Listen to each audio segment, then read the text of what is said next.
Solar തട്ടിപ്പ് കേസിൽ നുണപരിശോധനയ്ക്ക് തയ്യാറല്ലെന്ന് മുഖ്യമന്ത്രി ഉമ്മൻചാണ്ടി. കള്ളം പറയാത്ത താൻ എന്തിനാണ് പരിശോധനയ്ക്ക് വിധേയനാകുന്നതെന്നും സോളാർ കമ്മീഷന് മുന്നിൽ മുഖ്യമന്ത്രി ചോദിച്ചു. അന്വേഷണ സംഘം താൽപര്യം പരിഗണിച്ചില്ലെന്ന് കമ്മീഷൻ വിമർശിച്ചു. ഫോൺ രേഖകളടക്കം പുറത്തുവിട്ടത് പീപ്പിൾ ടിവിയാണെന്നും കമ്മീഷൻ. മുഖ്യമന്ത്രി വിസ്തരിക്കൽ രാവിലെ ആരംഭിച്ച് ഇന്ന് പുലർച്ചെ 1 മണിയോടെയാണ് പൂർത്തിയായത്. മുഖ്യമന്ത്രിക്കും മന്ത്രിമാർക്കുമെതിരായ ആരോപണങ്ങളിൽ ബിജു രാധാകൃഷ്ണൻ ഉറച്ചു നിൽക്കുന്നു. നുണപരിശോധനയ്ക്ക് തയ്യാറാണ്. മുഖ്യമന്ത്രി തയ്യാറാണോ എന്നായിരുന്നു ബിജു രാധാകൃഷ്ണന്റെ അഭിഭാഷകന്റെ ചോദ്യം. കള്ളം പറയാത്ത ആളായതിനാൽ പരീക്ഷണ വിധേയനാകാനില്ലെന്നായിരുന്നു മുഖ്യമന്ത്രിയുടെ മറുപടി. ഇക്കാര്യം പുറത്തു മാധ്യമപ്രവർത്തകരോടും ആവർത്തിച്ചു. നിങ്ങൾ ബിജു രാധാകൃഷ്ണനെ വിശ്വസിക്കുക.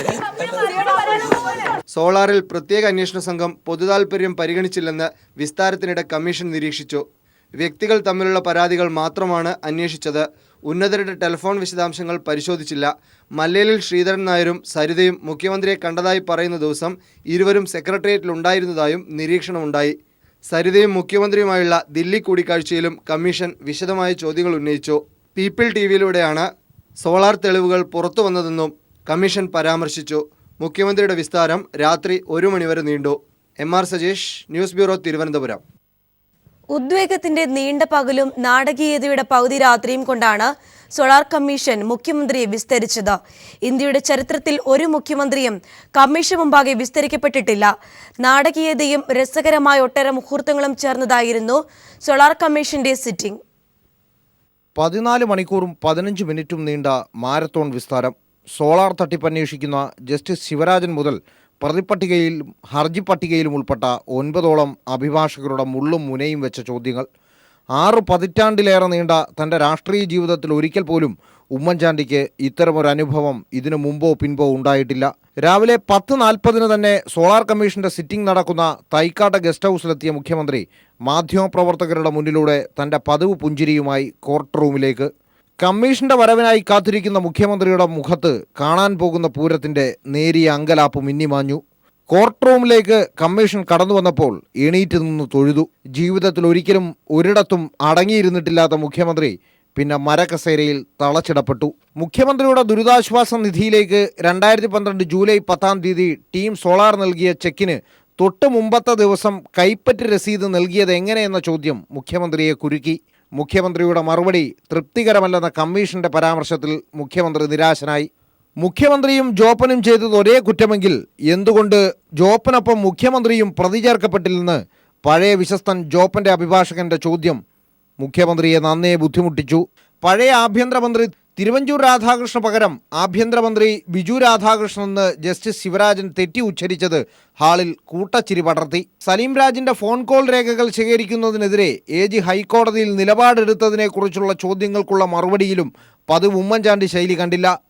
ദൃശ്യങ്ങൾ തെളിവായുള്ള കാര്യം അറിയാമോ എന്ന ബിജു രാധാകൃഷ്ണന്റെ അഭിഭാഷകന്റെ ചോദ്യത്തിന് സാധനം ഇപ്പോൾ കയ്യിലില്ലല്ലോ എന്ന കമ്മീഷന്റെ പരാമർശം വീണ്ടും ഹാളിൽ ചിരി പടർത്തി.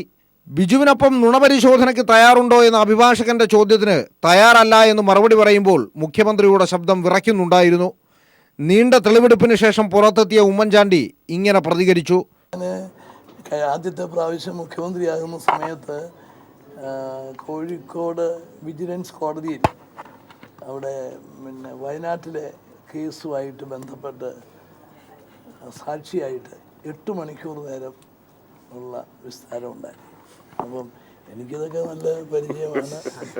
കമ്മീഷന്റെ സിറ്റിംഗ് നടന്ന ക്ലോക്കിലെ ടൈം 1:15. പുലർച്ചെ 1:15 വരെ നീണ്ടുനിന്ന മൊഴിയെടുക്കൽ ചടങ്ങുകളാണ് ഇവിടെ നടന്നത്. കേരളത്തിൻ്റെ ചരിത്രത്തിൽ ഒരു മുഖ്യമന്ത്രിയും നേരിട്ടിട്ടില്ലാത്ത അത്രയും വലിയ ചോദ്യങ്ങൾ നേരിട്ടുകൊണ്ടാണ് ഈ കമ്മീഷന്റെ സിറ്റിംഗ് ഇന്നിവിടെ അവസാനിച്ചിരിക്കുന്നതും. ഇത് കേരളത്തിൽ ഒരിക്കലും മുമ്പുണ്ടായിട്ടില്ലാത്തതുമാണ്.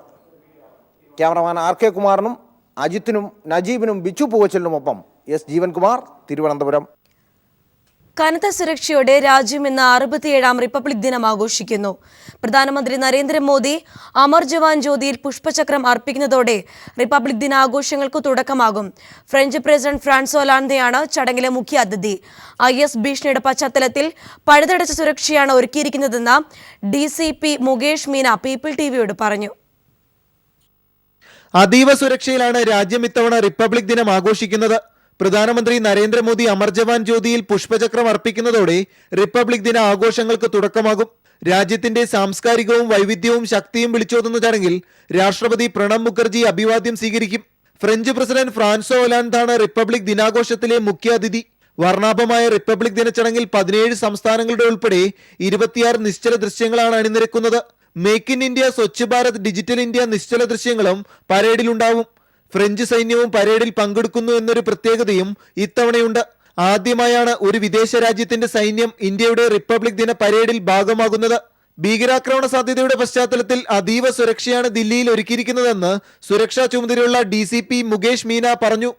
We have deployed enough force there. We are checking everywhere and we have put our access control and restrictions whatever is required for security of 26 January. Parade നടക്കുന്ന റേസിന കുന്ന് മുതൽ ചെങ്കോട്ട വരെയുള്ള 8 കിലോമീറ്റർ സുരക്ഷാ ഉദ്യോഗസ്ഥരുടെ പൂർണ്ണ നിയന്ത്രണത്തിലാണ്. 40,000 ആംഡ് പോലീസും 10,000 അർദ്ധസൈനിക വിഭാഗങ്ങളെയും കൂടുതലായി വിന്യസിച്ചിട്ടുണ്ട്. News bureau, Delhi. ഇന്നലെ ഹൈദരാബാദിൽ അന്തരിച്ച നടി കൽപ്പനയുടെ മൃതദേഹം ഇന്ന് കേരളത്തിലെത്തിക്കും. 12 മണിയുടെ കൊച്ചിയിലെത്തിക്കുന്ന മൃതദേഹം 1:30 മുതൽ തൃപ്പൂണിത്തുറയിലെ ലായം ഗ്രൗണ്ടിനോട് ചേർന്ന ഓഡിറ്റോറിയത്തിലും തുടർന്ന് പുതിയകാവിലെ വീട്ടിലും പൊതുദർശനത്തിന് വയ്ക്കും. വൈകിട്ട് 5-ന് പുതിയകാവിലെ വീട്ടിലാണ് സംസ്കാരം. പച്ചക്കറികളിലെ വിഷപരിശോധനയ്ക്കായി ആധുനിക സംവിധാനങ്ങളുണ്ടെങ്കിലും നടപ്പിലാക്കാൻ സർക്കാർ മടി കാണിക്കുകയാണെന്ന് നടൻ ശ്രീനിവാസൻ. CPIM എറണാകുളം ജില്ലാ കമ്മിറ്റിയുടെ നേതൃത്വത്തിലുള്ള ജൈവകൃഷി നടീൽ ഉത്സവം ഉദ്ഘാടനം ചെയ്യുകയായിരുന്നു അദ്ദേഹം. കഴിഞ്ഞ വർഷം നടത്തിയ ജൈവ പച്ചക്കറി കൃഷിക്ക് ലഭിച്ച മികച്ച പിന്തുണയുടെ ചുവടുപിടിച്ചാണ് CPIM വീണ്ടും ജൈവകൃഷി ആരംഭിക്കുന്നത്. എറണാകുളം ജില്ലാ കമ്മിറ്റിയുടെ നേതൃത്വത്തിൽ ആരംഭിച്ച ജൈവ കൃഷി നടീൽ ഉത്സവം നടൻ ശ്രീനിവാസൻ ഉദ്ഘാടനം ചെയ്തു. ഒമാനിലുള്ള ഒരു തൃശ്ശൂർക്കാരൻ മലയാളി അദ്ദേഹത്തിൻ്റെ ഒരു ലാബിൻ്റെ വിശദാംശങ്ങളുമായി എന്നൊരു കാണാൻ വന്നു. അരമണിക്കൂർ കൊണ്ട് പച്ചക്കറിയിലെ വിഷാംശങ്ങൾ കണ്ടെത്താൻ കഴിയുന്ന മെഷീൻ. സർക്കാരിൻ്റെ എല്ലാ ആൾക്കാരുമായിട്ടും അവർ സംസാരിച്ചു.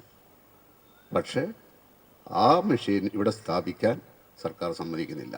മുൻവർഷത്തേക്കാൾ വിപുലമായ രീതിയിൽ കൃഷിയും വിൽപ്പന കേന്ദ്രങ്ങളും ഒരുക്കാനുള്ള പ്രവർത്തനങ്ങൾ പുരോഗമിക്കുകയാണ് എന്ന് CPIM എറണാകുളം ജില്ലാ സെക്രട്ടറിയും മുൻ MP-യുമായ P. രാജീവ് പറഞ്ഞു.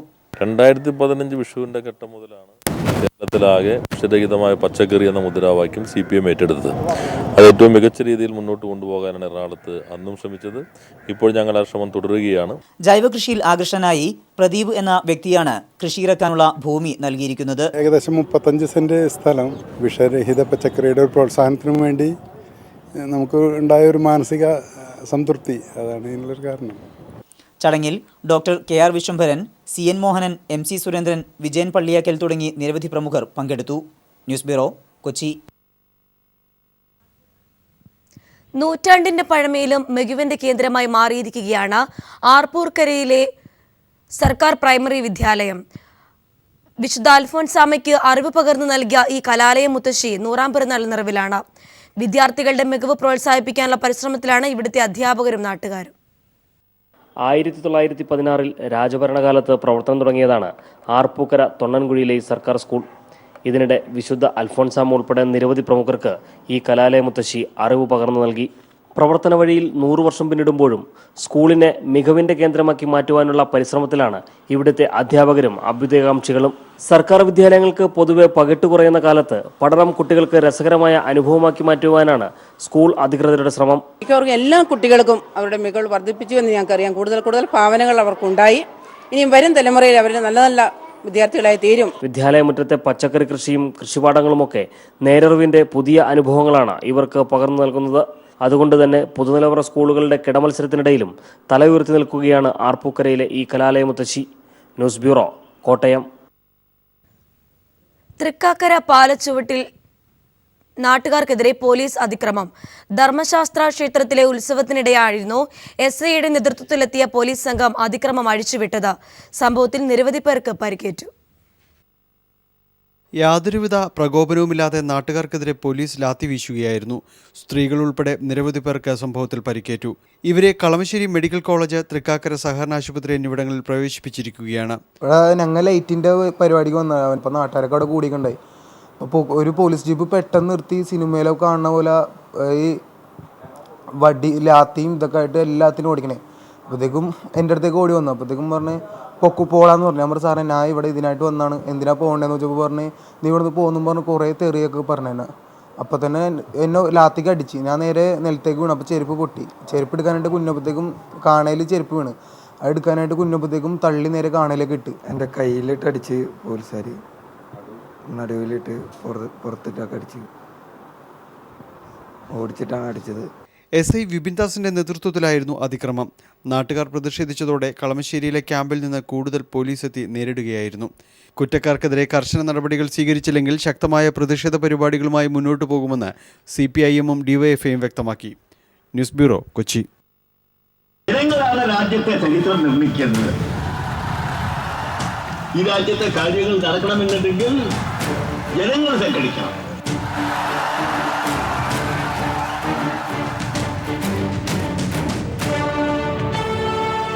ചരിത്രം ഒരു ഓർമ്മപ്പെടുത്തലാണ്, ഒപ്പം ഭാവിയിലേക്കുള്ള ഒരു തിരുത്തൽ രേഖയും. പുതിയ ചിന്ത, പുതിയ കർമ്മം, പുതിയ കേരളം. പങ്കെടുക്കൂ, അണിചേരൂ ഈ ബഹുജന മുന്നേറ്റത്തിൽ.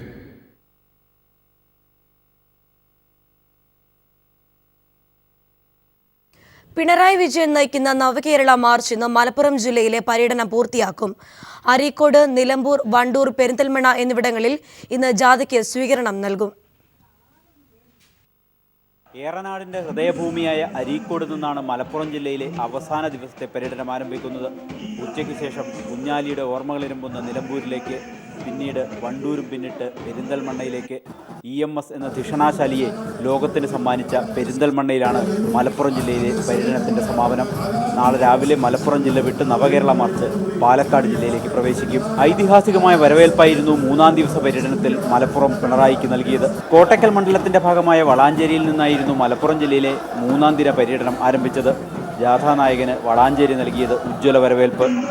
അടുത്ത സ്വീകരണ കേന്ദ്രം അങ്ങാടിപ്പുറം. സാമ്രാജ്യത്വ വിരുദ്ധ പോരാട്ടത്തിൻ്റെ പൈതൃകം പേറുന്ന വള്ളുവനാടിൻ്റെ മണ്ണ് ഒരിക്കൽ കൂടി ചുവന്നു തുടുത്തു. ഏറനാടിൻ്റെ ഹൃദയഭൂമിയായ മഞ്ചേരിയും മലപ്പുറവും സ്വീകരണം അവിസ്മരണീയമാക്കി. മതസാമുദായിക ശക്തികൾ പ്രാമുഖ്യം അവകാശപ്പെടുന്ന പ്രദേശത്ത് പുതിയ ചരിത്രം എഴുതിയാണ് ജാഥ കടന്നു വന്നത്. മതത്തിൻ്റെ പേരിൽ സമൂഹത്തെ ഭിന്നിപ്പിക്കുന്നവർക്കുള്ള താക്കീതായി പടയണി ഉയർത്തി ജനക്കൂട്ടം. ഭൂരിപക്ഷ ന്യൂനപക്ഷ വർഗീയതയ്ക്ക് താക്കീതുമായി ജാഥാനായകൻ്റെ വാക്കുകൾ. മുസ്ലിം ലീഗിനും രൂക്ഷ വിമർശനം. സ്വയം വിമർശനപരമായി കുഞ്ഞാലിക്കുട്ടിയും ഇന്ത്യൻ യൂണിയൻ മുസ്ലിം ലീഗും പരിശോധിക്കല്ലേ വേണ്ടത്.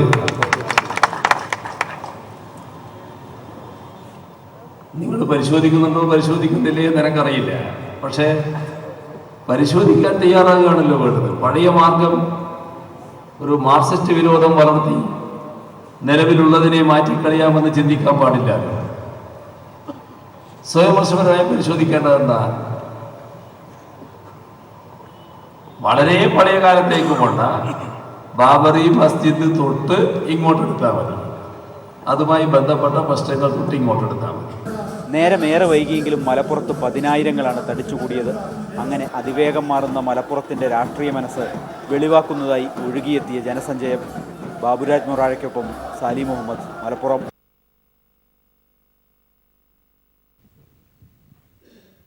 നവകേരള മാർച്ചിന്റെ ഭാഗമായി മലപ്പുറം എടപ്പാളിലെത്തിയ പിണറായി വിജയനുമായി സാംസ്കാരിക പ്രവർത്തകരും ഡോക്ടർമാരും കൂടിക്കാഴ്ച നടത്തി.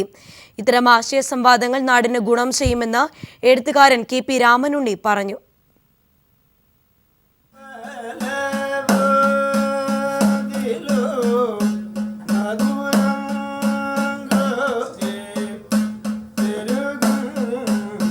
തൃപ്പങ്ങോട് പരമേശ്വരമാരാരുടെ ഇടയ്ക്കവാദനത്തോടെയാണ് സാംസ്കാരിക പ്രവർത്തകരുമായുള്ള നവകേരള മാർച്ച് ജാഥാംഗങ്ങളുടെ കൂടിക്കാഴ്ച ആരംഭിച്ചത്. കലാരംഗത്ത് അർഹരായവർ തഴയപ്പെടുന്നതായി പരമേശ്വരമാരാർ പിന്നീട് പറഞ്ഞു. അവശ കലാകാരന്മാർക്കുള്ള പെൻഷൻ പോലും സമയത്ത് ലഭിക്കാത്ത സാഹചര്യമുണ്ട്. സാംസ്കാരിക രംഗത്തെ ഇടപെടലും വർഗീയത ഉയർത്തുന്ന വെല്ലുവിളികളും എഴുത്തുകാരൻ KP രാമനുണ്ണി ചൂണ്ടിക്കാട്ടി. ഇത്തരം കൂടിക്കാഴ്ചകൾ ഫലപ്രദമാണെന്ന അഭിപ്രായവും KP രാമനുണ്ണി പീപ്പിളുമായി പങ്കുവച്ചു.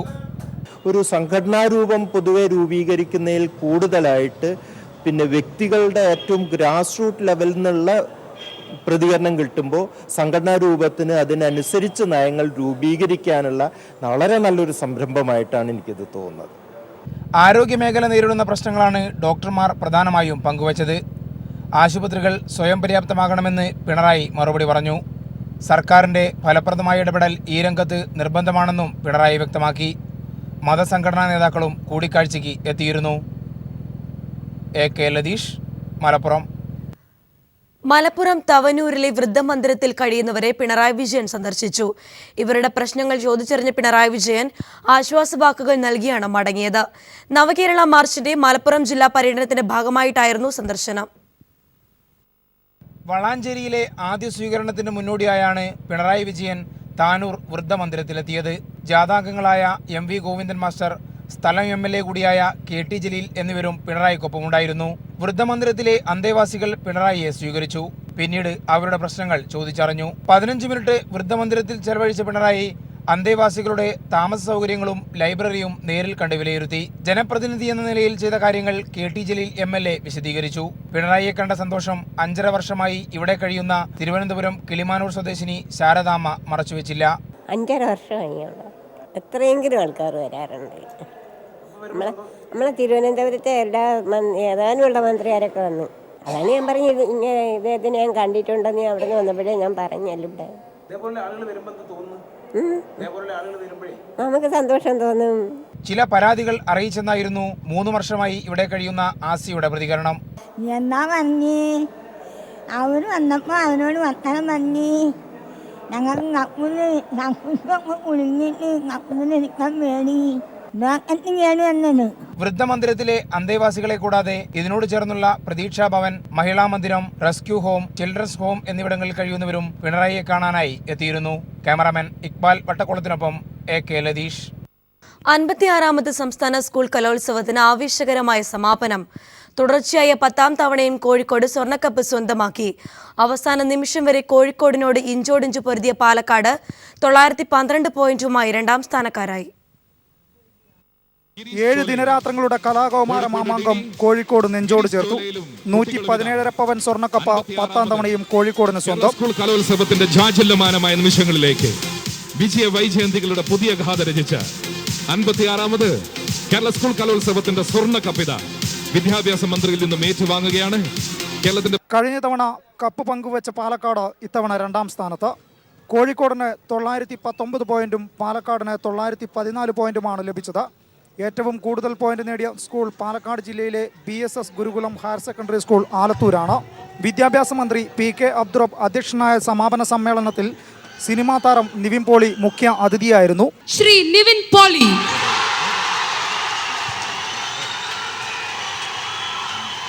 മന്ത്രിമാരായ രമേശ് ചെന്നിത്തല, VS ശിവകുമാർ തുടങ്ങി പ്രമുഖർ കൗമാര കലാമേളയുടെ സമാപന സമ്മേളനത്തിൽ സന്നിഹിതരായിരുന്നു. തുടർച്ചയായ 10ാം തവണയാണ് കലാകൗമാരത്തിന്റെ ഈ മേളയിൽ വിജയിച്ച് സാമൂതിരിയുടെ നാട്ടിലേക്ക് കോഴിക്കോട് കപ്പുമായി പോകുന്നത്. കഴിഞ്ഞ തവണ പങ്കുവെക്കേണ്ടി വന്ന കിരീടം ഇത്തവണ ആർക്കും തൊടാൻ പോലും സമ്മതിക്കാതെയാണ് അവർ കൊണ്ടുപോകുന്നതും. ക്യാമറാമാൻമാരായ രാഹുൽ ചന്ദ്രനും അഖിലേഷിനും ദേവദത്തിനും വിനേഷ് നേതാജിക്കുമൊപ്പം വിജേഷ് നടുവിൽ. അനന്തപുരിയെ പൂരപ്പറമ്പാക്കിയ 56ാമത് സംസ്ഥാന സ്കൂൾ കലോത്സവത്തിന് കൊടിയിറങ്ങി. വീറും വാശിയുമേറിയ പോരാട്ടങ്ങളുമായി അടുത്ത കലോത്സവത്തിൽ കാണാമെന്ന് വാക്കുപറഞ്ഞാണ് മത്സരാർത്ഥികൾ അനന്തപുരി വിട്ടത്. 59ാമത് സംസ്ഥാന സ്കൂൾ കലോത്സവത്തിന് DPI MS ജയ പതാക ഉയർത്തിയതോടെയാണ് തുടക്കമായത്. പിന്നെ 7 ദിനങ്ങൾ അനന്തപുരിയിൽ ഉത്സവത്തിന്റെ രാപ്പകലുകൾ.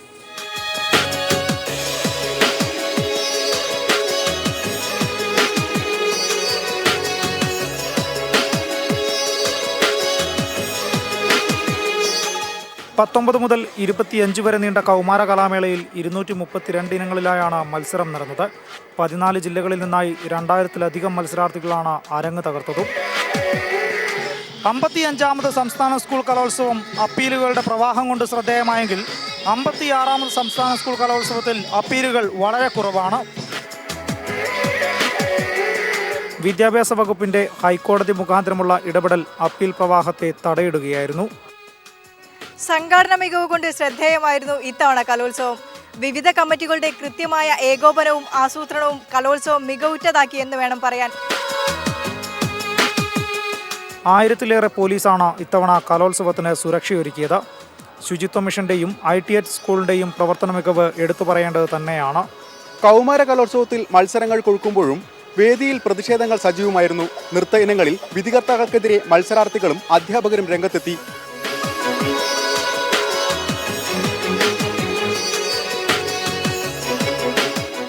സൗകര്യക്കുറവ് മൂലം വേദി മാറ്റിയതും വിവിധ മത്സരങ്ങളിലെ ജഡ്ജസിനെതിരെ ഉയർന്ന പ്രതിഷേധവുമാണ് തെല്ലെങ്കിലും ഇത്തവണ കലോത്സവത്തിന്റെ മാറ്റുകുറച്ചതും. ആദ്യ ദിവസങ്ങളിൽ തിരക്ക് കുറഞ്ഞെങ്കിലും പിന്നെ കലോത്സവം അനന്തപുരി നെഞ്ചിലേറ്റുന്നതാണ് കണ്ടത്.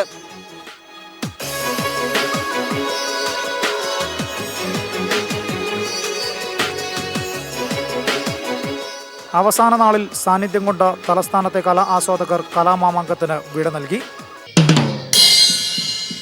അനന്തപുരിയുടെ ആകാശനീലിമയിൽ അനന്തകലയുടെ ആഴക്കടൽ വിരിച്ച് 56ാമത് സംസ്ഥാന സ്കൂൾ കലോത്സവം പടിയിറങ്ങുന്നു.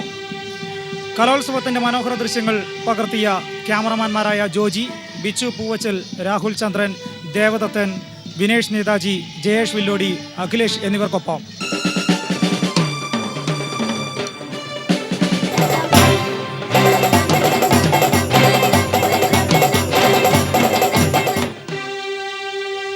വ്യത്യസ്തങ്ങളാർന്ന കലോത്സവ റിപ്പോർട്ടുകൾ പ്രേക്ഷകർക്ക് മുമ്പിലെത്തിച്ച Bijesh, Vinisha, Diljith, Swalik, Soumya, Surraj, Dinakar and finally introducing myself Sunil Arimanam. Sports വാർത്തകൾ.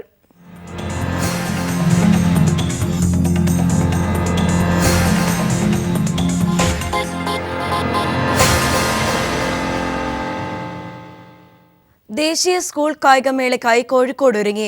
19ാം തവണയും തുടർച്ചയായി കിരീടമുയർത്താനുള്ള തീവ്രശ്രമത്തിലാണ് കേരള ടീം. വിവിധ സംസ്ഥാനങ്ങളിൽ നിന്നുള്ള ടീമുകൾ ബുധനാഴ്ചയോടെ കോഴിക്കോട്ടെത്തും. ദേശീയ സ്കൂൾ കായികമേളയെ വരവേൽക്കാൻ ഒളിമ്പ്യൻ റഹ്മാൻ സ്റ്റേഡിയം തയ്യാറെടുത്തു കഴിഞ്ഞു. ഒപ്പം സ്വന്തം മണ്ണിൽ കരുത്തറിയിക്കാൻ കേരളത്തിന്റെ താരങ്ങളും. സ്കൂൾ കായികമേളയിൽ തുടർച്ചയായ 18 വർഷം കിരീടമുയർത്തിയ റെക്കോർഡുമായാണ് കേരളം സ്വന്തം മണ്ണിൽ പോരാട്ടത്തിനിറങ്ങുന്നത്. ഇത്തവണ അങ്കത്തട്ടിൽ കിരീടമുയർത്താൻ 106 ടീമിനെയാണ് അണിനിരത്തുക. ഇതിൽ പകുതിയിലേറെ പേർ കോഴിക്കോട്ടെ പരിശീലന ക്യാമ്പിലെത്തിക്കഴിഞ്ഞു. ട്രാക്കിലും ഫീൽഡിലും കേരളം ഒരുപോലെ പ്രതീക്ഷ വെച്ചു പുലർത്തുന്നുണ്ട്. ദീർഘദൂര മധ്യദൂര സ്പ്രിന്റ് ഇനങ്ങളിലും ജമ്പിനങ്ങളിലും കൂടുതൽ സ്വർണം കൊയ്തെടുക്കാൻ കഴിയുമെന്നാണ് പ്രതീക്ഷിക്കുന്നത്. കേരളത്തിന്റെ താരങ്ങൾക്ക് മികച്ച പ്രകടനം കാഴ്ചവെക്കാൻ കഴിയുമെന്ന് കോതമംഗലം മാർബേസിൽ സ്കൂളിലെ കായികാധ്യാപിക ഷിബി മാത്യു പറഞ്ഞു.